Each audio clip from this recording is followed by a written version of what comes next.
내게 결코 움직이지 않을 점 하나만 주어진다면 나는 지구도 들어올릴 수 있다. 작용점에서 받침점까지의 거리가 짧을수록 힘을 적게 써도 되는 지렛대의 원리. 이 원리에 따라 저 위치만 잘 찾아낸다면 지구도 들어올릴 수 있다는 것. 마찬가지로 세상의 모든 지식을 떠받칠 수 있는 궁극의 받침점, 즉 모든 지식의 기초가 되는 지식을 아르키메데스의 점이라 하며 이를 찾아내고자 했던 사상가들이 예로부터 많이 있어 왔습니다. 그런데 여기서 문제가 되는 것은 바로 저 지식이죠. 인간에게 지식, 즉 알미란 무엇이며 이것을 우리는 어떻게 획득할 수 있는가를 먼저 묻고 이에 대한 답을 구해야 모든 지식의 기초가 되는 지식도 찾을 수 있을 테니까요. 따라서 철학 분야에서는 지식이란 무엇인가, 인간에게 알면 어떻게 가능한가를 묻고 연구하는 인식론이라고 하는 분야가 발전을 했으니 이를 다른 말로는 지식론이라고도 합니다. 그리고 서양 철학사에 있어서 최초로 인식론의 출발을 알린 인물, 그러니까 이 분야의 시조로 추앙되는 인물은 바우의 지적처럼 바로 플라톤이죠. 본시그는 자신의 저서 국가에서 영원불변하는 참된 실제로서의 이데아를 이성의 힘으로 파악한 것, 이것을 에피스테메, 즉 진정한 지식이라 했습니다. 하지만 이후 그가 내놓은 또 다른 저작 테아이테토스에서는 다시 이 지식에 대한 물음이 등장합니다. 그는 여기서 소크라테스의 입을 통해 지식, 즉 에피스테메란 무엇인가를 물으며 이 물음에 대한 답을 찾는 과정을 보여주고 있죠. 그러므로 예로부터 이 책에는 지식에 관하여 라는 부제가 따라다녔으며 서양 철학사에서 인식론의 기원이 되는 책으로 평가받아 왔습니다. 그리고 이 인식론은 존재론과 더불어서 서양 철학사 내에서 양대 축을 형성하고 있고, 특히 근대 철학 시기에는 존 로크를 시작으로 칸트를 통과해서 저 헤겔에 이르기까지 이 인식론에 대한 문제를 집중적으로 다루고 있으니 이러한 내용을 깊게 이해하기 위해서라도 우리는 제일 먼저 플라톤의 테아이테토스부터 제대로 읽어야 하는 거랍니다. 그리고 바로 이것이 서양 철학사와 관련하여 인식론에 대한 정확한 공부 순서이며, 이러한 순서에 맞게 제대로 기초를 쌓지 않은 사람들은 결국 사상 누각, 즉 모래 위에 세워진 누각처럼 학업이 더해갈수록 외려 그 무게를 감당하지 못한 채 무너지고 마는 것입니다. 따라서 오늘 저는 여러분에게 이 책을 소개해 드릴 텐데요. 문제는 이 책이 분량은 많지 않은데 내용이 너무 어렵게 되어 있다는 점입니다. 그러므로 이번 강의에서 저는 이 책의 특징 및 전체 내용을 여러분이 이해할 수 있는 수준에 맞춰서 그렇게 소개를 해 드릴 것이며, 이래하여 향후 여러분이 이 책에 직접 입문할 수 있는 발판을 마련해 드리고자 합니다.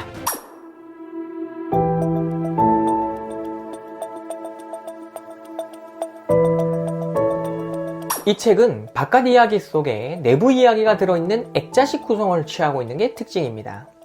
여기서 바깥 이야기는 에우클레이데스와 테르프시온이라는 두 인물 사이에서 오고 간 대화이며, 그 안에 들어있는 이야기란 사형을 당하기 직전의 소크라테스가 테아이테토스라는 인물과 지식의 본성에 관해 나눈 긴 대화입니다. 그러니까 에우클레이데스는 예전에 소크라테스가 테아이테토스라는 소년을 상대로 해서 지식이란 무엇인가 라는 주제로 대화를 나눈 것에 대해 전해 들은 적이 있었는데, 그는 집에 와서 이 내용을 기록으로 남겨두었고 이후로 이 기록물을 테르프시온에게 들려주게 되었다는 거죠. 이렇게 들려주기 시작한 이야기 속에서 등장한 소크라테스는 수학자 테오도로스에게 아테네의 젊은이들 중 장차 크게 될 만한 젊은이를 알고 있는지를 묻고 있습니다. 그리하여 테오도로스는 자신에게 기하학을 배우고 있는 테아이테토스라는 소년을 한 명 추천하죠. 이렇게 해서 이 책의 내용은 본격적으로 소크라테스와 테아이테토스, 이 두 사람 사이에서 전개되기 시작합니다. 그리고 여기까지의 내용이 실질적인 이 책의 도입부에 해당되는 것이랍니다.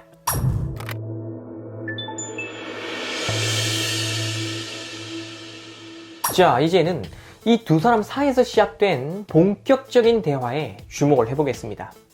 소크라테스는 이 책의 주제, 그러니까 지식이란 무엇인가에 대한 대화를 시작하기 위해서 다음에 4단계를 거치죠. 먼저 그는 테아이테토스가 기하학을 배우는 것처럼 자신도 배우는 사람인데 늘 배울 때마다 부딪히게 되는 문제가 있다고 말을 하면서 이 문제에 대해 여기 있는 사람들과 함께 살펴보기를 원한다고 말을 하죠. 그러면서 그는 곧바로 배운다는 것은 현재 배우고 있는 것과 관련해서 지혜로워진다는 것을 뜻하는 게 아닌가 라고 질문합니다.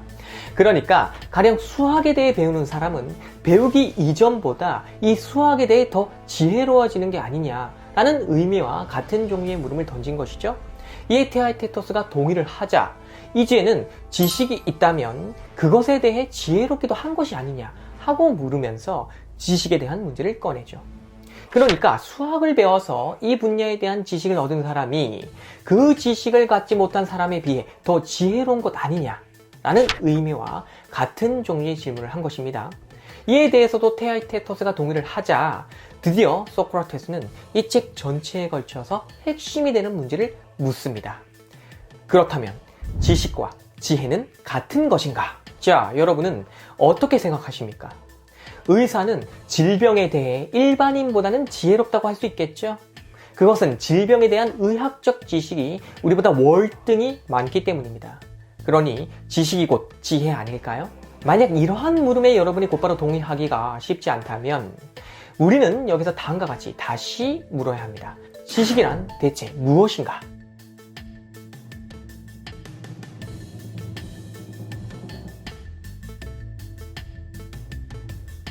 애초에 소크라테스는 배움 중에 부딪히는 문제가 있다고 했었죠.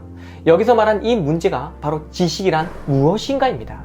그러니까 지식이 무엇인지 모른 채 이를 추구한다는 것은 하나의 모순이라는 거죠. 그러므로 지식이란 무엇인지를 먼저 묻고 이에 만족할 만한 답을 얻어야 배움에 문제가 없겠는데 소크라테스는 늘 배움 중에 이 지식이 무엇인지를 몰라서 문제에 부딪힌다는 겁니다. 그러니 함께 살펴보자 하면서 앞서 소개해드린 저런 순서에 따라 대화를 전개한 것이죠. 그렇다면 지식이란 무엇인가? 라고 묻는 이 노년의 철학자 앞에선 10대 후반의 이 소년은 과연 무엇이라고 답했을까요?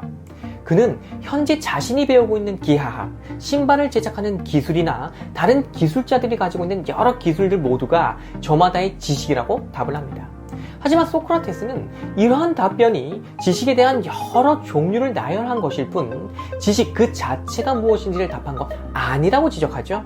그러면서 그는 진흙의 비유를 들어주면서 이 소년의 이해를 돕습니다. 예컨대 어떤 사람이 진흙이란 무엇인가? 라고 물었는데 이 물음에 대한 답으로 독이 만드는 사람이 진흙이 있고 벽돌 만드는 사람이 진흙이 있다 라고 말하면 이건 정말이지 우스운 답변이 된다는 거죠. 마찬가지로 지식이란 무엇인가? 라는 물음에 신발 제작에 대한 지식을 비롯한 어떤 지식의 이름을 댄다는 것은 그저 우스꽝스러운 답이 될 뿐 지식이 무엇인지에 대한 답은 되지 못한다는 거죠. 자, 이쯤 되면 그냥 소크라테스 본인이 직접 지식이란 무엇인가를 스스로 묻고 이것에 대한 탐구를 하는 게 나을 것 같은데 뭐하러 저런 어린 소년을 상대로 이런 대화를 하고 있나? 라는 생각이 들 수 있습니다. 그리고 이러한 의문을 해결하기 위해 우리는 이 책 전체의 주요 특징이자 주제 탐구의 방법론이 되기도 하는 이른바 삼파술이라고 알려져 있는 내용을 만나봐야 하는데요. 이제부터는 이 설명을 하도록 하겠습니다. 지식에 대한 정의를 시도함에 있어서 힘겨워하는 테아에테토스. 그럼에도 불구하고 그는 이러한 문제에 자꾸만 관심이 간다고 말을 합니다. 그러자 소크라테스는 그 이유가 출산의 진통을 겪기 때문이라고 말을 하면서 서양 철학사에서 그 유명한 삼파술에 대한 이야기를 시작을 하죠. 자, 다들 알고 계시겠지만 본시삼파란 임신한 여성을 돌보면서 그 여성이 아이를 잘 출산할 수 있도록 돕는 일을 하는 겁니다. 그런데 소크라테스는 여성 대신에 남성을, 특히 사유를 임신한 남성을 돌보면서 그들의 사유가 잘 출산될 수 있도록 돕는 일을 한다는 것. 이게 소크라테스의 삼파술이라고 하는 것이죠.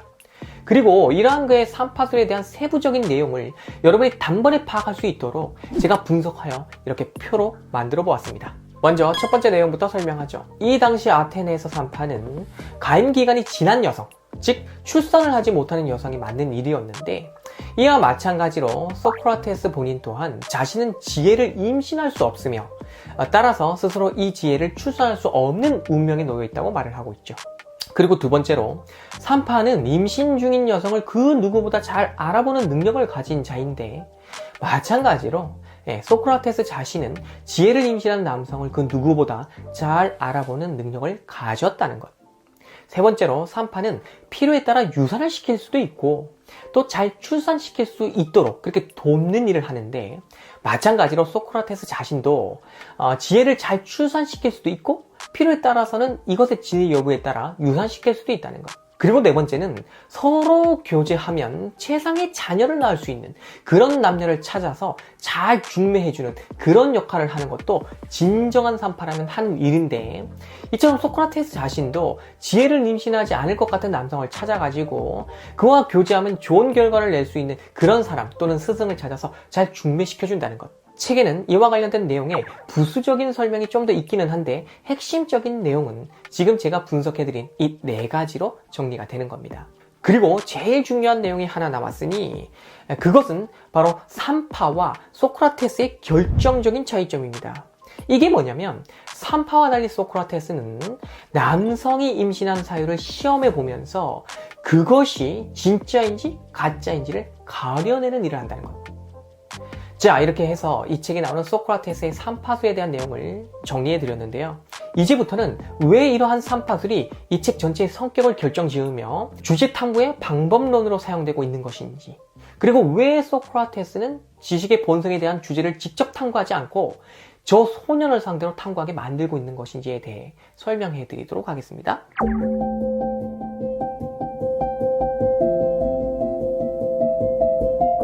소크라테스가 테아이테토스를 상대로 갑자기 저런 산파술을 이해하게 된 직접적인 동기는 그 당시 사람들로부터 오해받고 있던 자신에 대한 문제를 해명하기 위해서였는데, 이 시기 소크라테스는 나는 내가 아무것도 모른다는 사실을 알고 있다 고 하면서 특정 사안이나 주제에 대해 안다고 주장하는 사람들을 상대로 그 알미 진짜 알민지에 대해 질문을 던지며 다녔고, 이런 과정을 통해 상대가 무지한 상태에 있음을 폭로하곤 했었죠. 따라서 아테네 사람들은 소크라테스가 왜 그러는지에 대해서는 알지 못한 채 그저 사람들을 공경에 빠뜨리는 괴짜라고 흉을 보곤 했었는데, 바로 이것에 대해 해명할 목적으로 산파술에 대한 이야기를 했다는 겁니다. 신에 의해 자신은 임신하고 출산할 수 없는 운명에 놓였지만 그 대신에 다른 이들이 임신한 지혜의 진위를 검사하고 그 결과에 따라 유산 또는 출산이 될 수 있도록 한다는 것. 이게 자신의 임무였다는 거죠.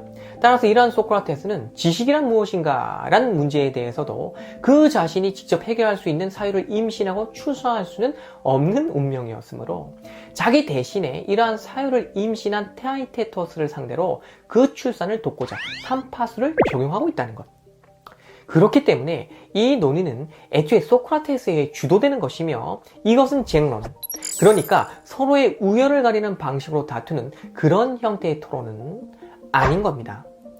그러므로 이 논의는 테아이테토스가 잉태한 사유를 철저히 검사하면서 필요에 따라서는 진통을 느끼게 만드는 질문들을 소크라테스가 던지면서 그렇게 전개가 되는 것인데, 따라서 우리는 이 책을 읽을 때 그가 던지는 저 질문들마다 어떤 의미가 있고 왜 이 시점에서 저런 질문들이 나오나 하고 집중하면서 읽어야 한다는 것이죠. 그리고 바로 이 점이 이 책을 집필한 작가 플라톤의 의도입니다. 그러니까 플라톤은 애초에 정해진 결론을 미리 만들어 놓고 그 결론으로 독자들을 몰고 가는 방식으로 그렇게 글을 쓴 게 아니라 알듯 말듯한 내용을 통해 독자 스스로 고민하게 만들며, 이런 고민을 통해 발생하는 마음의 산고, 즉 스스로 지혜를 출산시킬 수 있도록 하는 그 진통을 겪게 만들어서 독자 자신이 진리에 이르기를 바란다는 것. 바로 이것이 이 책을 쓴 작가의 의도이자 주제 탐구에 대한 방법론이라 할 수 있으며, 소크라테스가 테아이테토스를 상대로 탐구하도록 설정한 이유이기도 합니다.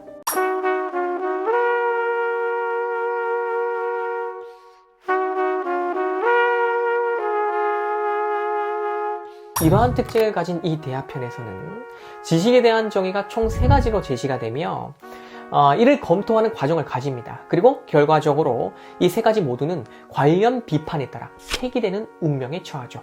그렇다면 테아이테토스가 제시한 3가지 정의들이란 과연 무엇일까요? 첫 번째는 지식이란 지각이다 라는 것이며, 이를 후대의 연구자들은 지식, 즉 알에 대한 제1정의라고 부릅니다. 그리고 두 번째로 제시한 것은 지식이란 참된 판단이다 라는 것이며, 이를 후대의 연구자들은 알에 대한 제2정의라고 부르죠. 그리고 세 번째로 제시한 것이 지식이란 로고스를 가진 판단이다 이며, 이를 후대의 연구자들은 알에 대한 제3정의라고 부르고 있어요. 그리고 이 세 가지는 앞서 말한 것처럼 소크라테스의 삼파술에 의해 면밀히 검토되며 모두 폐기되어야 할 것으로 판명난다고 했는데요.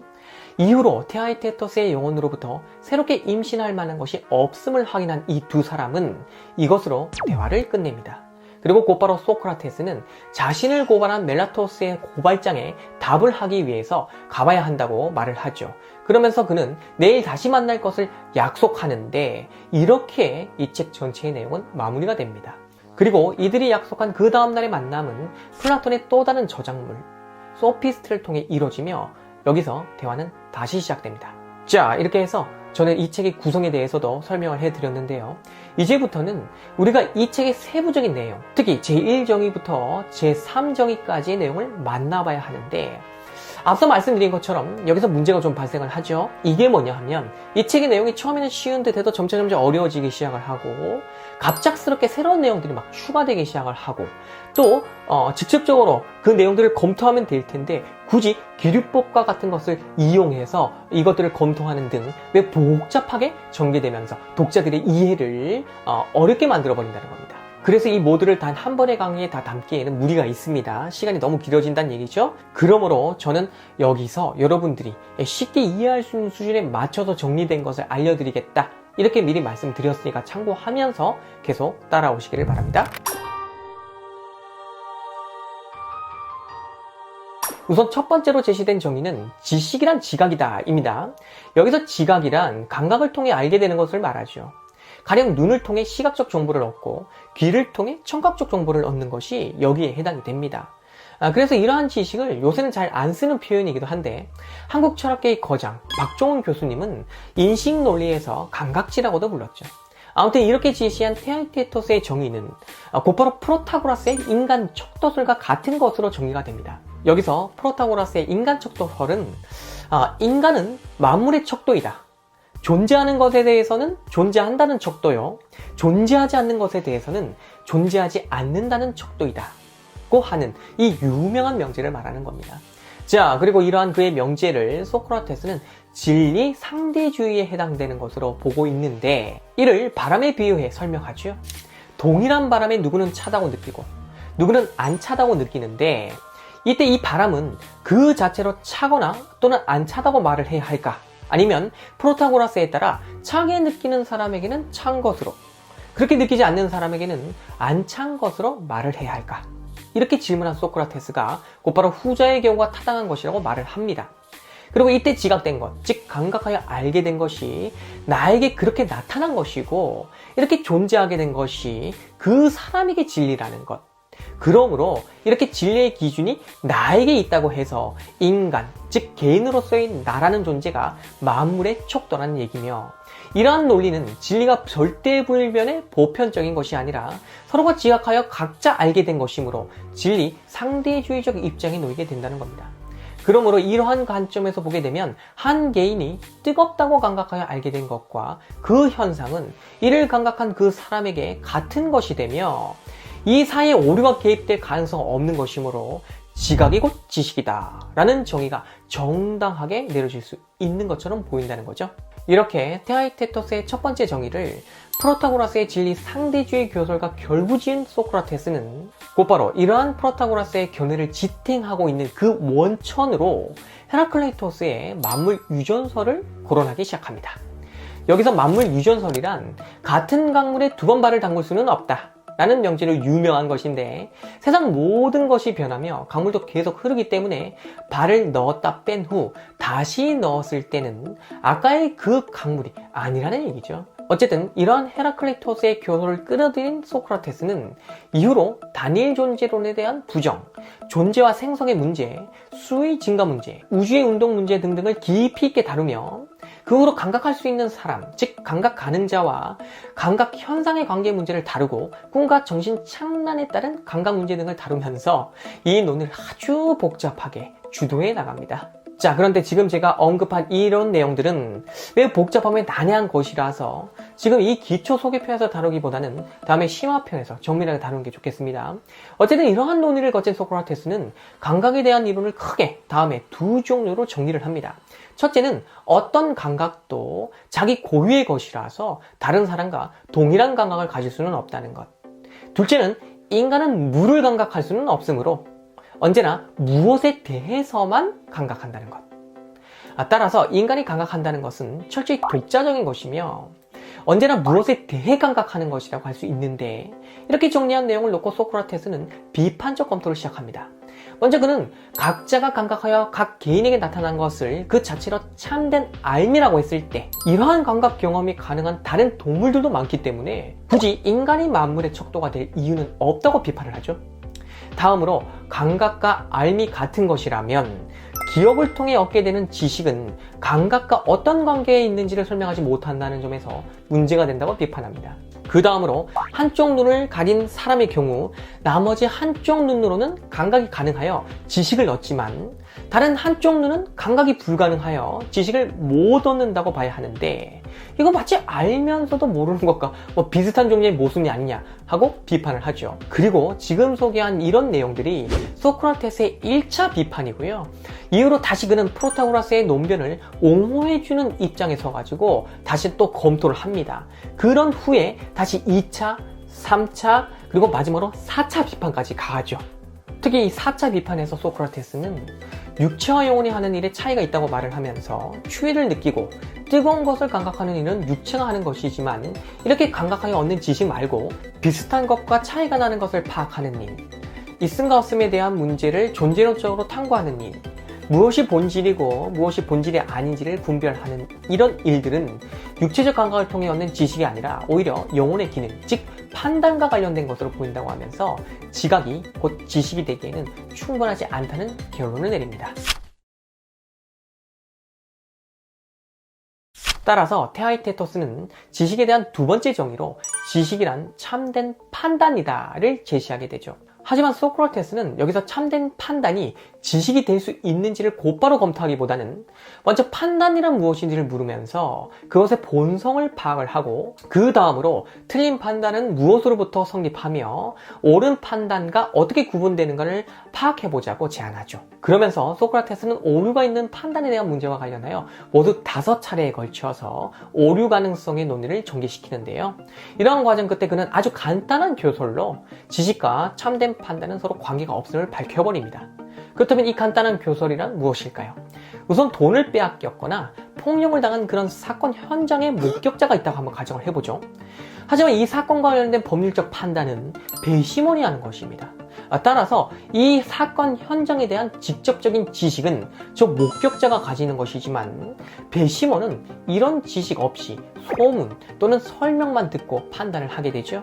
이때 배심원의 판단은 직접적 지식에 근거하지 못하므로 오류가 날 수도 있고 경우에 따라서는 참되게 날 수도 있는 것입니다. 그런데 이때 참된 판단에는 배심원으로 하여금 그런 판단을 하게 설득한 그 변론가의 탁월한 변론술이 작용했기 때문인 거죠.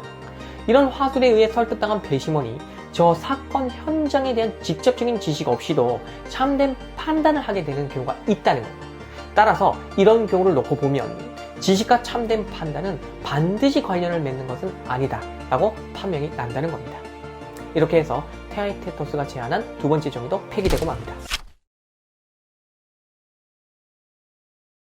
자, 이제 우리는 세 번째 정의를 살펴보는 일만 남았는데요. 이것은 지식이란 로고스를 가진 참된 판단이다 입니다. 두 번째 정의마저 실패한 테아이테토스가 이번에는 예전에 전해 들은 적이 있다고 하면서 로고스를 가진 참된 판단이 지식이고 로고스를 갖지 못한 판단은 지식의 바깥 영역에 있는 것이라고 말을 하죠. 그런데 여기서 말하는 로고스란 본시 말한 것과 관련이 있는 어휘이지만 이후로 여러 의미로 파생이 됐어요.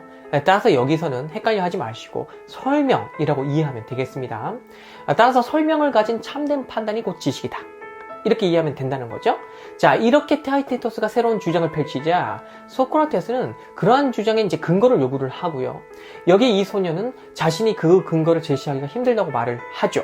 그러자 소크라테스는 자네가 꿈을 꾼 것인지도 모르겠다 라고 말을 하면서 이번에는 자신의 꿈 이야기를 들어보라고 하면서 그 유명한 꿈의 이론을 소개합니다. 그렇다면 이 꿈의 이론이란 무엇일까요? 이것은 바로 어떤 복합체를 구성하고 있는 원초적인 요소들은 로고스, 즉 설명을 갖지 못한다고 하는 것입니다. 여기서 왜 원초적인 요소들이 설명을 갖지 못하냐면 이것들은 그 자체로만 명명될 수 있는 가장 근원적인 요소이기 때문이라는 거죠. 가령 소크라테스라는 음절을 가지는 이 복합체에서 원초적인 구성 요소는 음소에 해당하는 저 S나 O 등과 같은 것들이죠. 그리고 이런 것들은 그 자체로 무엇을 설명하는 기능은 없습니다. 다만 그 자체로는 그저 저것으로만 있고 그렇게 명명될 수밖에 없는 것이죠. 그러나 이 구성 요소들에 해당하는 저 음소들이 결합된 이 소크라테스라는 음절은 로고스, 즉 설명을 가졌죠. 왜냐하면 이것은 실제 소크라테스를 가리키는 역할을 하기 때문입니다. 그러므로 로고스를 가진 복합체는 우리의 인식 대상이 되지만 저 음소들과 같은 단일한 원초적 요소들은 그 자체로는 로고스를 가지지 못하며 따라서 지식 또는 알의 대상이 되지 못한 채 그저 지각만 될 수 있다는 것입니다. 자, 여기까지 무슨 내용인지 이해하셨죠? 근데 소크라테스는 바로 이 대목에서 이름을 연결한 저 복합체가 이를 구성하는 모든 부분들을 말하는 것인지 아니면 단일한 하나의 형상을 말하는 것인지를 물으며 비판을 시작합니다. 만약 복합체가 이를 구성하고 있는 요소들의 집합과 같다면 이러한 복합체를 알기 위해 우리는 먼저 저 구성 요소들을 파악해야 합니다. 하지만 이렇게 되면 인식 가능한 것을 알기 위해 인식 불가능한 것을 알아야 한다는 모순에 빠지죠. 따라서 복합체는 이를 구성하고 있는 요소들의 집합이 아니라 그 자체로 단일한 것, 즉 하나의 형상으로 이해돼야 할 것으로 보이죠. 그러나 이렇게 되면 이것은 더는 복합체가 아니므로 로고스가 없다고 할 수 있기 때문에 인식 불가능한 것이 된다는 겁니다. 따라서 복합체와 그 구성 요소들을 구분하면서 인식 가능한 것과 인식 불가능한 것으로 분류하는 이 논변은 더 이상 유지될 수가 없는 것이죠. 그러므로 폐기되고 맙니다. 이후로 소크라테스는 이 로고스의 의미가 다를 수도 있다면 이것에 따른 저기가 정당화될 수도 있을 거라고 말을 하면서 이 로고스, 즉 설명의 의미로 어떤 것이 더 있는지를 검토하고자 하죠. 그러면서 그는 세 가지를 제시하는데 하나는 자신의 생각을 동사와 명사를 활용해 명백한 소리로 표현하는 것, 또 하나는 존재의 본성을 로고스, 즉 설명을 통해 그 요소들을 열거하는 것이고 나머지 하나는 어떠한 것이 다른 것들과 구분되도록 차이를 지어주는 것, 이게 설명이라는 겁니다. 우리는 이 중에서 오늘의 마지막 순서로 세 번째 내용에 해당되는 것만 간략히 살펴보고자 하는데요. 생각보다 이 내용은 이해하기가 쉬울 뿐만 아니라 또 현대 철학에서 논하는 차이의 문제하고 나름의 관련을 맺고 있는 그런 성격이 있기 때문에 중요하다고 할 수 있습니다. 소크라테스가 테아이테토스를 상대로 올바른 판단을 가진다고 했을 때 이것만으로는 이 인물에 대해 안다고 할 수 없다는 것을 우리는 이미 앞서 살펴보았죠. 그러므로 여기에 차이, 즉 테아이테토스가 다른 사람들과 차이가 나는 그런 점을 이 판단에 부과해 줌으로써 소크라테스는 테아이테토스를 다른 사람들과 구분하여 그 사람으로 알게 된다는 것. 다시 말해서 차이점이 없이 그저 올바른 판단만 가지고 있을 때는 테아이테토스를 코, 눈, 다리, 팔 등을 가진 일반인적인 사람 정도로만 이제 파악을 하게 되는 것인데 여기에 그만의 특징인 들창코를 비롯한 몇 가지 특징들을 부과해서 차이를 지어주게 되면 그만의 독창적 아이덴티티를 확보하여 알게 된다는 것입니다. 하지만 여기서 문제가 되는 것은 다른 것과 차이가 나도록 하는 것. 가령 여기서는 그 대표적인 게 이제 들창코인데 이것만 가지고서 정말 다른 사람과 구분되는 테아이테토스만의 정체성이 파지되느냐 하는 것입니다. 사실 따지고 보면 들창코를 가진 사람은 많으며 저마다의 개성적인 신체적 특징들도 계속 타자들하고 비교하다 보면 또 그렇게 비슷한 유형으로 묶이기도 하잖아요. 그러므로 소크라테스에게 그의 들창코는 단순히 들창코의 형태로만 이해되어서는 안 되며 이미 그 전에 이 코가 테아이테토스의 독특한 코임을 기억하고 있어야 하는 것이며 그렇게 했을 때 비로소 그에 대한 알미 가능해진다는 것. 그러나 이것은 순환 논증의 오류에 빠지는 것입니다. 이미 알고 있어야 그것에 대해 알게 된다는 형식이니까요. 따라서 단순히 차이를 통해 알미에 도달한다는 저런 논리는 알미에 대한 판단에 이미 그 사람에 대한 고유한 차이가 들어 있어야 한다는 악순환에 걸려드는 것이므로 결국 실패하게 된다는 것. 네, 이렇게 해서 소크라테스와 테아에테토스는 암, 즉 지식이란 무엇인가에 대한 그 어떠한 결론도 내리지 못한 채 모든 논의를 마치게 됩니다. 자, 오늘 저는 이처럼 난해하기로 소문난 책 테아에테토스에 여러분이 입문할 수 있도록 기초 강의를 진행해 드렸는데요. 이제부터 여러분은 직접 이 책을 읽으면서 어려울수록 자신의 사고력이 성장하게 된다는 소크라테스의 입장에 따라, 또는 플라톤이라고 하는 작가의 의도에 따라 자신의 사고력을 열심히 키워보시기를 바랍니다. 참고로 철학에 대한 기초 소양이 조금 있는 분들이었다면 아마도 이 영상을 보면서 테아에테토스에 들어있는 수많은 내용들이 이후의 철학사에 엄청난 영향을 미쳤다는 점을 눈치채셨을 겁니다. 대표적으로 아까 나왔던 그 차이에 대한 논의가 현대 철학에서 차이에 대한 문제에서 막 나오죠? 본시 후대의 연구자들은 제일정의를 통해서는 상대주의와 자기 논방 논증에 대한 연구를 하며, 이것은 최근에 영미권에서도 큰 인기를 끌었을 만큼 오늘날까지도 지속적으로 그 영향을 미치고 있는 것이며, 제2정의나 제3정의에 대해서도 각기 따로 연구를 하면서 관련 논문들을 내고 있는 학자들이 여전히 많답니다.